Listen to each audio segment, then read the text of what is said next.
Graça e paz, igreja. Eu queria que você estivesse aqui.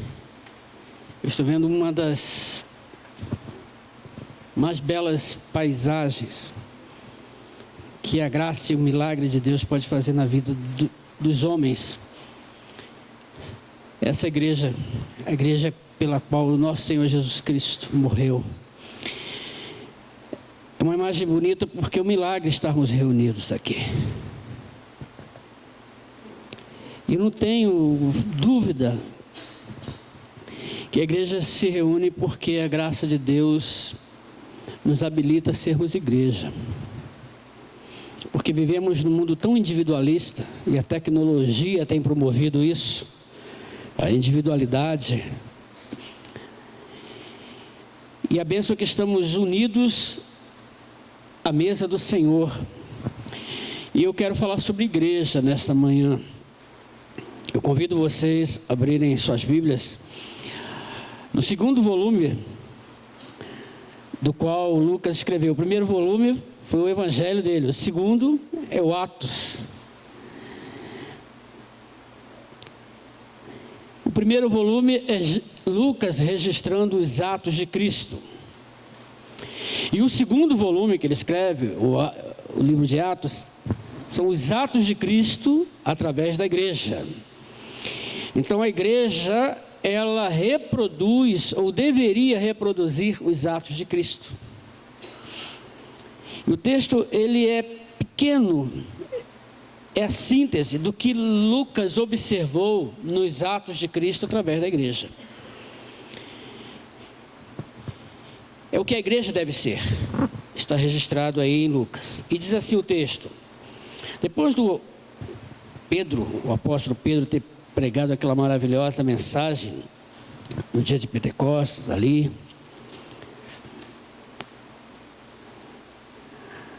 ele vai falando, ele vai discorrendo sobre o que aconteceu em Cristo. Ele cita o profeta Joel, dos versos 17 ao verso 21 do capítulo 2.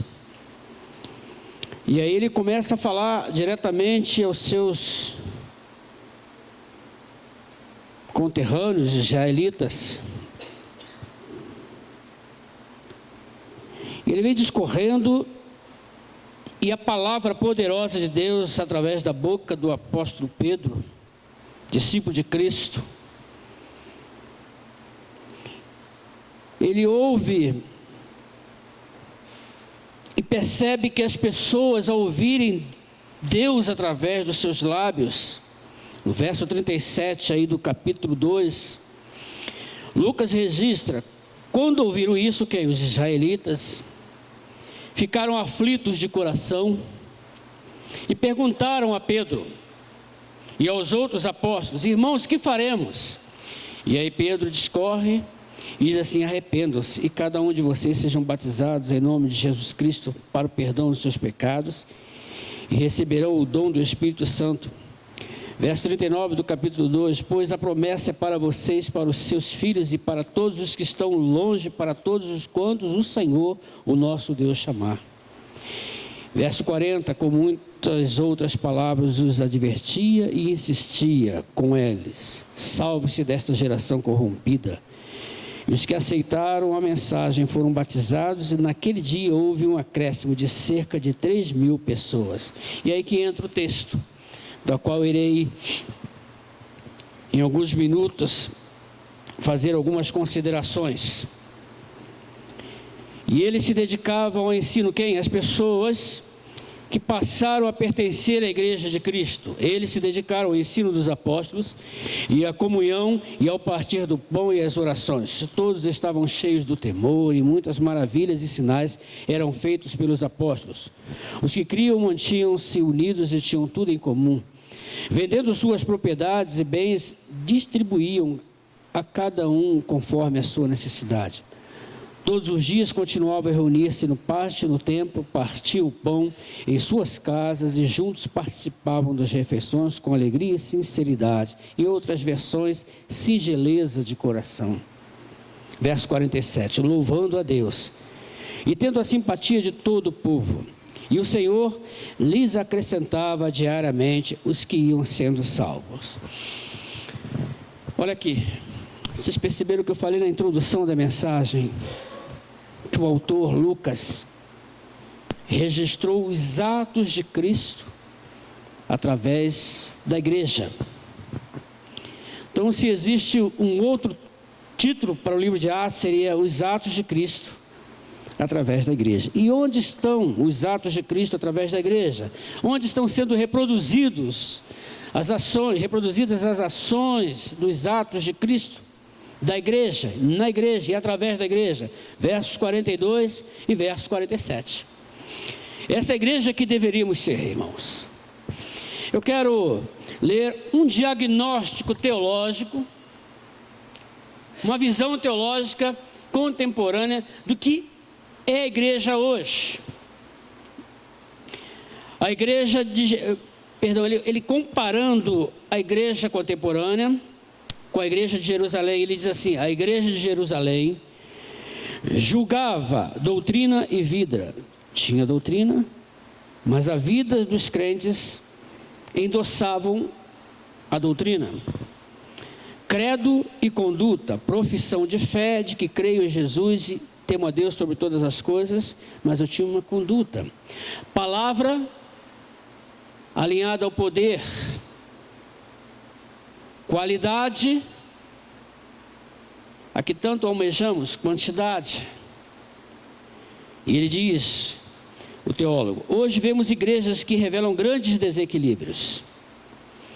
As igrejas que zelam pela doutrina não celebra com entusiasmo, não adora com entusiasmo, não vibra com o que Deus fez na vida deles. As igrejas ativas na ação social, mas desprezam a oração. Aqueles que mais crescem em números, mercadeja, negocia a verdade. E a igreja de Jerusalém era unificada, exaltada e multiplicada. Essa é a igreja dos sonhos de Cristo. A igreja não se reunia em templos. O texto diz que eles iam, visitavam o templo, porque ainda existia o paradigma da religião judaica, eles iam ao templo. Mas a igreja era para ser vista no choque da vida, no dia a dia das famílias, no dia a dia das atividades profissionais. E depois a igreja tomou um rumo que provavelmente não era o rumo dos sonhos de Cristo. A igreja ficou limitada ao templo, a igreja ficou limitada à liturgia, e é muito importante a liturgia, o serviço. E nas nossas aulas de teologia, da adoração, eu sempre ensino aos meus alunos que o culto, a celebração, é a tua área, né, irmão? E ainda vou ter acesso aos seus livros lá de Lutero sobre liturgia. A liturgia é o serviço que leva o homem à transcendência, ou seja, o que é transcendência? É a fusão do Espírito de Deus ao Espírito do homem. O serviço do culto, esse momento que promove ensinos, promove a comunhão e promove a transcendência, ou seja, o meu espírito tem que se fundir ao Espírito de Deus, e nesse entrelaçar de Espírito de Deus e do homem, de Deus e do Marcos, Deus faz a obra. E você vai lá em Isaías, ele compartilha isso, naquilo que recebeu quando ele entrou no templo. Ele sentiu a presença do Senhor, reconheceu que era pecador, Deus purificou os seus lábios e Deus o comissionou para o mundo. Mas nós não voltamos para o mundo, nós voltamos para a nossa agenda, nós voltamos para os nossos afazeres e nós esquecemos do próximo. Eu queria tentar em 15, ou melhor, 10 minutos, falar sobre algumas considerações que esse texto nos apresenta. Primeiro, a igreja que deveríamos ser é uma igreja que tem que estar encharcada, cheia do Espírito Santo de Deus. E uma igreja que deveríamos ser, é uma igreja comprometida com a palavra de Deus. O texto diz que ele se dedicava ao ensino dos apóstolos. Que mensagem era essa dos apóstolos? Mais ou menos assim: Pedro, fala sobre Jesus. E Pedro dizia: eu traí Jesus, eu neguei Jesus 3 vezes, e ele, ao ressurgir dentre os mortos, numa grande pescaria onde não pescava nada, sobre a sua palavra em obediência, eu lancei as redes e fiz uma pesca maravilhosa. E sabe qual foi a mensagem que Jesus me disse naquele momento? É que Ele é o dono de tudo. Ele é que é o dono do mar, porque foi Ele que criou. Ele tem domínio sobre os peixes, porque foi Ele que criou. Ele vê minha despensa vazia e enche a minha despensa de alimento. Só isso, Pedro? Não, tem mais. Eu neguei 3 vezes, mas Ele nunca me negou.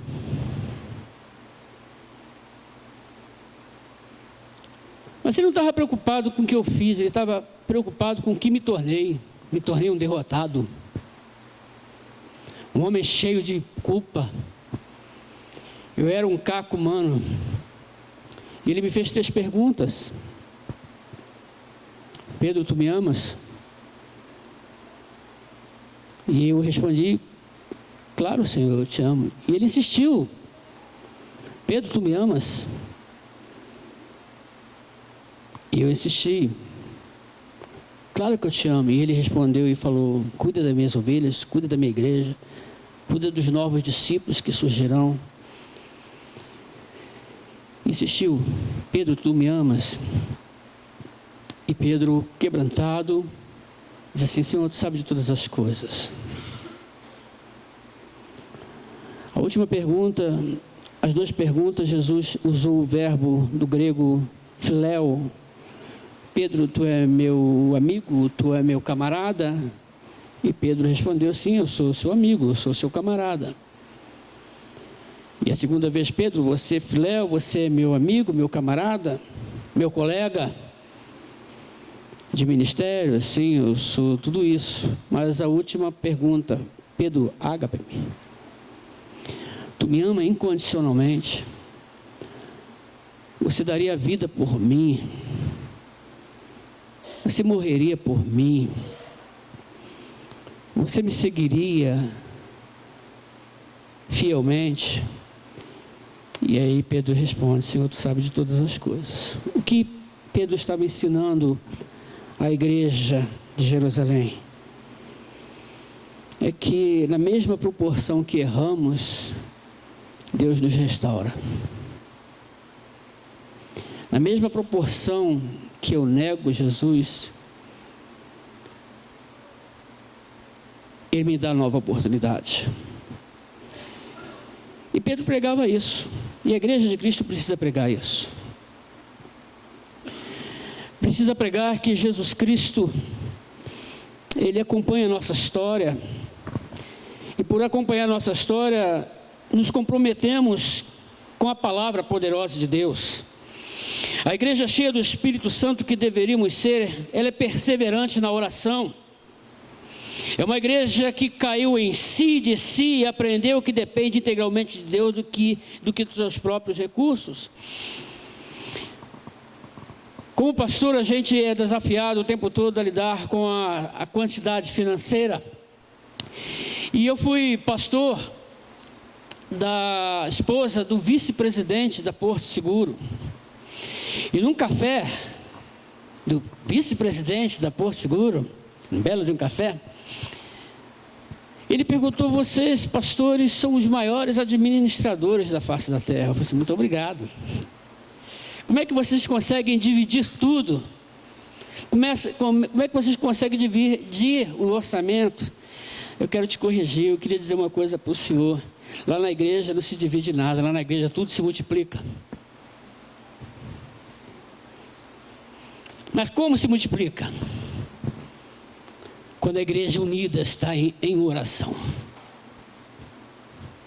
Hoje essa igreja, da qual eu sirvo, precisa se reunir em oração. Em nome de Jesus, os cultos que são celebrados no salão social precisam ser transferidos para o salão principal.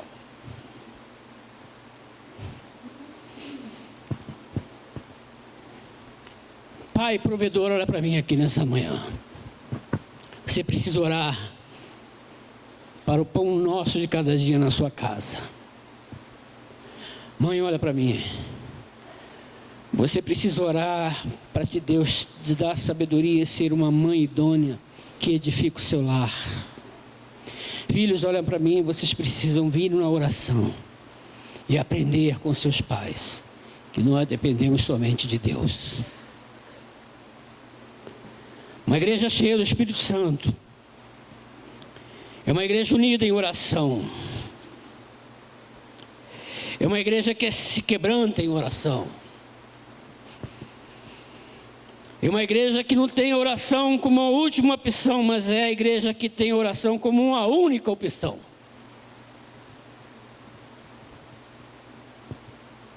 Uma igreja que cai em si de si e aprende que dependemos integralmente da mão forte de Deus para nos abençoar.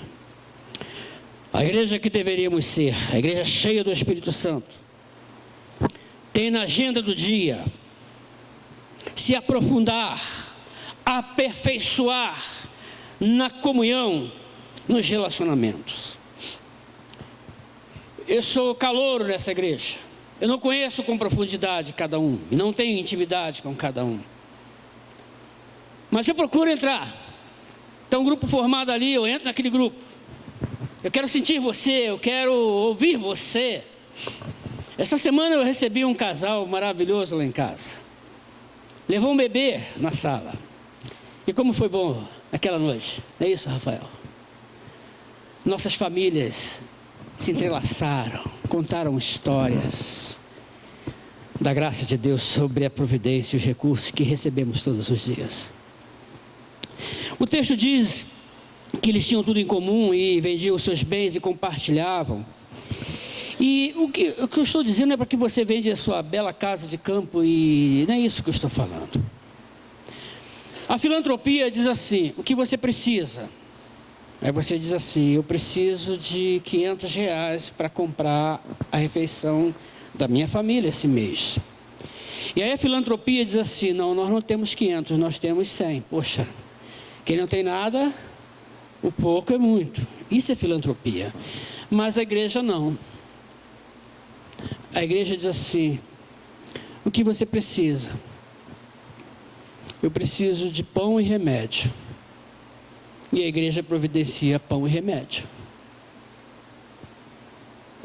A igreja de Cristo inaugurou o que o Estado deveria fazer pelas famílias. O direito diz, a justiça diz que precisa lutar pelo direito do homem. O que está dizendo é que a igreja inaugurou essa ação social cristã, não é ação social, é ação social cristã. É onde a necessidade do meu irmão, a igreja pensou nesse rebanho de Cristo, eu não sei quantas pessoas tem aqui, pela fé tem 1000, né? Pensou um entre os 1000 que tem necessidade, ok? Pensei, coloquei aqui, os 999, olha para aquela vida e diz assim, opa, ele está com necessidade, se é necessidade do meu irmão é meu dever, se é necessidade do meu irmão é meu dever. E a igreja que deveríamos ser, é uma igreja que se importa com o outro. Onde está a igreja? Está do teu lado, olha para essa pessoa, abençoada por Deus, ela é a igreja. Então, quando essa pessoa estiver em necessidade, passa a ser o dever desta igreja. Eu não ouvi um amém, né?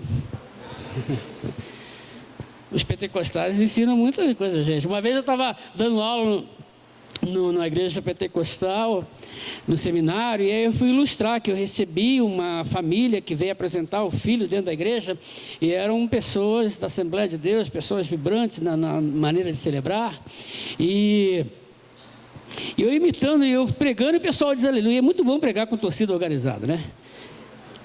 É muito bom pregar, glória a Deus, vamos nessa. Fala mais, pastor. E é lindo, a beleza da igreja é isso, é se entrelaçar de culturas. E aí eu fui imitar glória a Deus, né, que o irmão deu lá. Eu falei, glória a Deus. Aí eu fiquei rouco na aula. Eu falei, me desculpa, eu sou batista, eu não sei dar glória a Deus alto. Mas nós precisamos disso, irmãos. Nós precisamos vibrar e chorar com aqueles que estão em necessidades também. Eu já vi muito chefe de família dentro da igreja sofrer sozinho. Eu já vi muita mãe chorar pelo seu filho na igreja, chorando sozinha. Eu já vi muitos filhos que os pais não são crentes chorarem sozinho na igreja. E nós precisamos amar essas crianças, amar esses adolescentes. E ser pai é uma bênção, e a gente aprende a ser pai, a gente aprende a ser humano. Uma vez eu ouvi uma palavra dizendo o seguinte, que a gente cobra tanto dos nossos filhos, de coisas e ações e atitudes, e ações e reações, que eles não tiveram nem tempo ainda de amadurecer. E quando a gente pratica isso, a gente começa a amar realmente as pessoas. E dentro dessa questão, puxa vida, está terminando o tempo, mas vamos lá. Mas dentro dessa questão de cuidar um do outro, eu ouvi uma frase, eu não tenho o nome da pessoa, mas ela é autêntica, diz assim, que a igreja precisa aprender a doar. Talvez seja a falta de ser igreja como Jesus quer, que muitas igrejas estão passando por problemas seríssimos. Mas ele falou uma coisa interessante, ele falou o seguinte, você só possui aquilo que você doa. Vou repetir, você só possui aquilo que você doa. Aquilo que você não consegue doar, possui você.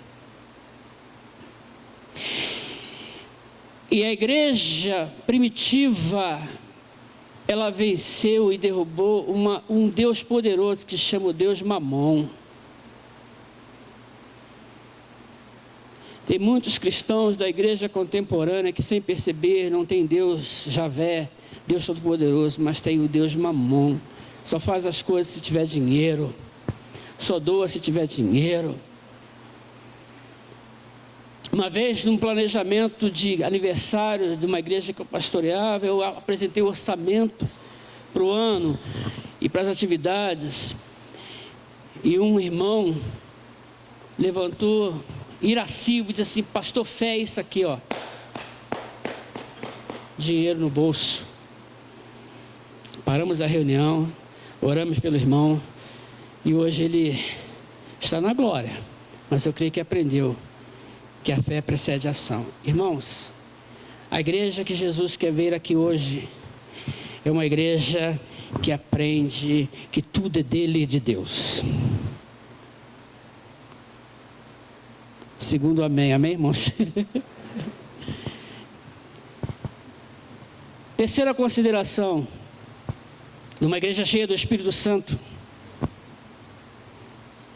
ela é cheia de entusiasmo na adoração e no louvor a Deus.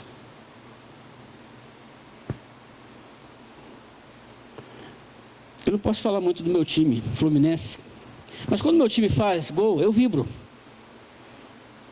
eu sofro. E quando o meu time consegue fazer um gol no Corinthians, um gol no Palmeiras, eu vibro. Eu exalto o meu time. Mas quando eu canto louvores a Deus, eu sou tímido.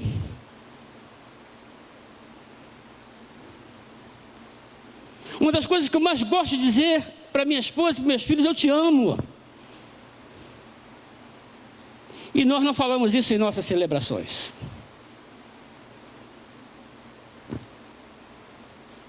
Nós precisamos manifestar a alegria que nós temos de ter Deus como nosso Deus. Nós precisamos voltar a contagiar o mundo com as canções que cantamos aqui dentro. Eu estudava na Tijuca, na colina de Itacuruçá, e aos pés da colina de Itacuruçá tinha o grande Maracanã. E quando quarta-feira tinha clássico, da colina de Itacuruçá nós escutávamos os flamenguistas gritarem gol. Vascaíno, Botafoguense, Fluminense mais ou menos, mas estavam lá. Mas veio a lei do silêncio, aí fechamos a igreja toda. O povo de fora não consegue ouvir o povo de dentro, mas muitas vezes o povo de dentro não consegue se ouvir. A Igreja de Cristo precisa resgatar essa nobre ação de testemunhar através de louvores. Uma igreja cheia do Espírito Santo é cheia de entusiasmo na adoração e no louvor. É uma igreja onde o cotidiano apresenta um grande temor a Deus e por isso experimenta os milagres. O poder está em Deus. Por isso que o texto diz que Atos são os atos de Cristo. O livro de Atos contém os atos de Cristo através da igreja. Aqueles irmãos que participaram na quarta-feira, onde eu compartilhei um testemunho quando eu pastoreei a primeira igreja batista em Lavras. Menino novo, 34 anos, né? Não tinha excesso de fofura no abdômen. E chovendo, e de repente eu esperando o povo para recebê-los e celebrarmos o culto de oração, já estava me dirigindo à porta para fechar o templo, porque não tinha ninguém para orar, ninguém precisava de Deus naquela noite. Eu vejo já, era um terreno comprido, e a pessoa entrando, uma senhora debaixo de chuva, e quando ela foi se aproximando à luz, eu percebi que ela estava com um menino recém-nascido no colo. E eu, pois não, eu queria que o senhor orasse pelo meu filho. Pois não, o que ele tem? Eu vim aqui da Santa Casa e o médico falou assim para mim, que meu filho tem um problema sério com o cardíaco. Se ele tomasse o medicamento, ele poderia morrer na hora da medicação. Então ele falou para mim assim, com toda frieza: pastor, vai para casa, espera o seu filho morrer. E naquela ocasião eu me senti tão pequeno, irmãos. Mas ela entrou dentro da igreja, crendo que uma oração pode muito em seus efeitos. E oramos pelaquela criança. Eu não quero fazer nunca mais essa oração. Senhor, salva essa criança, porque essa mãe precisa, essa mãe necessita de ter esse filho vivo em seus braços. Por que não quero mais fazer essa oração? E se Deus, na minha incredulidade, se Deus não ouviu a minha oração, mas Deus não me ouviu, Deus ouviu a oração de uma mãe, através do instrumento da igreja, que era eu o representante ali. E passaram os dias, meses, e eu não sabia a notícia, e de repente alguém mandou um recado: pastor, sabe aquela senhora que veio orar? Ela falou, lembrei. Então, ela mandou um recado, dizer para o senhor que ele vai completar 1 ano.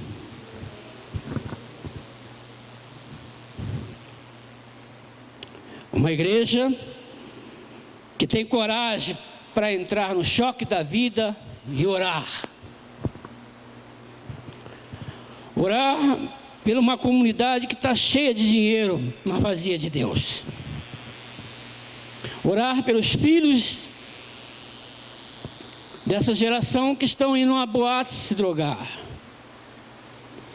Meninos que não se guardam para o casamento. Meninas de 13 anos que já têm experiência na área sexual, mais do que muitas mulheres de 40. Nós precisamos, irmãos, cobrir os nossos filhos de oração. Nós precisamos cobrir a igreja de oração. Nós precisamos sair para o choque da vida e crer que as portas do inferno jamais prevalecerão contra a igreja de Cristo. Uma igreja cheia do Espírito Santo, conforme essa que Lucas registrou, é uma igreja que faz a grande diferença na comunidade em qual ela está inserida.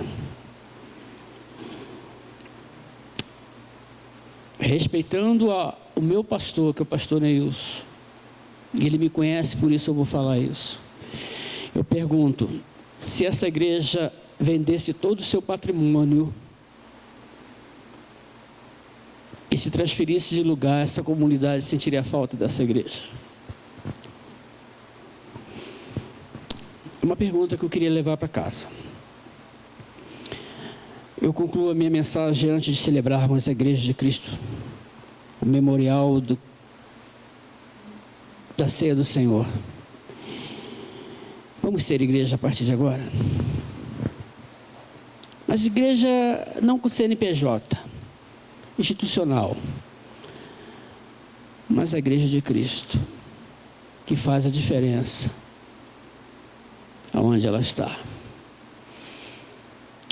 O irmão Arnaldo, me desculpe, não está na programação, mas eu gostaria que você, antes da ceia do Senhor, começasse a praticar isso.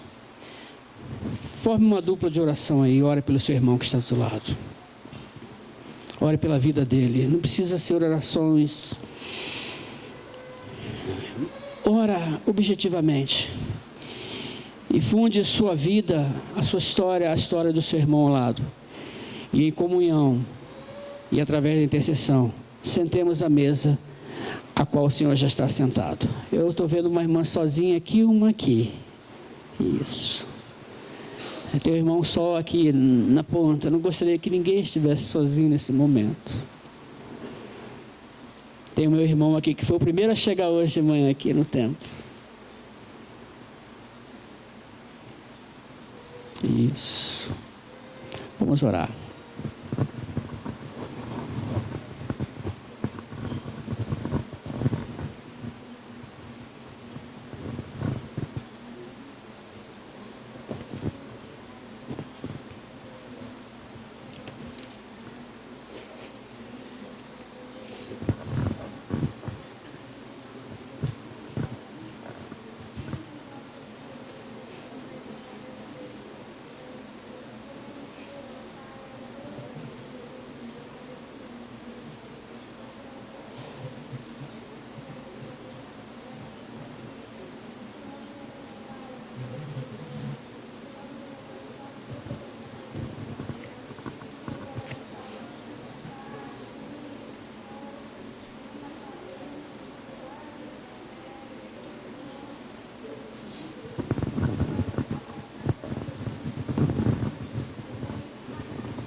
Querido Deus e eterno Pai, que bom ouvir essas orações que estão chegando ao seu trono de graça. E a minha oração, o teu servo, é que sejamos de fato uma igreja cheia do teu Espírito Santo. E que eu comece, Senhor, a fazer a diferença dentro da minha casa, com os meus filhos e minha esposa.